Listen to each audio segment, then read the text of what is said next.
অর্থাৎ স্কুলের পাশ দিয়া বয়ে গেছে তিতাস নদী। নদীর বাতাসে মনটা একদম অন্যরকম হয়ে জাগা। পানিতে অনেক নৌকা ভাইসা বেড়াইতাছিল, দৃশ্যটা ছিল আসলেই অসাধারণ। আমি নদী অনেক পছন্দ করি, যার কারণে এখানে আয়া আমার অনেক বেশি ভাল লাগছে। এখান থেকে গেলাম কা ফুরাডা এলাকা আর একটু ঘুরা দেখতে। এমনিই ফাইলাইছি একটা সুন্দর ব্রিজ।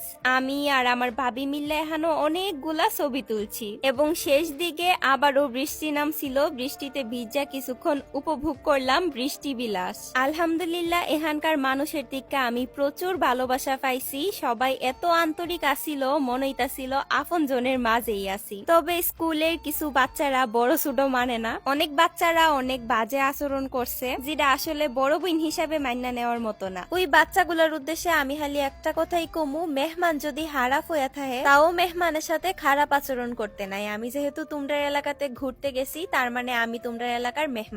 তবে অনেক বাচ্চারা আসিল, অনেক লক্ষ্মী মাশাল্লাহ। তো আজকের ভিডিও এ পর্যন্তই। কেমন লাগলো আমার বাকাইল ভ্রমণ অবশ্যই কমেন্ট বক্সে জানাই দিবেন। দেখা হয়ে যাবো নেক্সট ভিডিওতে। সবাই ভালো থাকুন, সুস্থ থাকুন। ভিডিওটা ভালো লাগলে লাইক কমেন্ট শেয়ার করে পেজটা একটা ফলো করে দিউন। টাটা।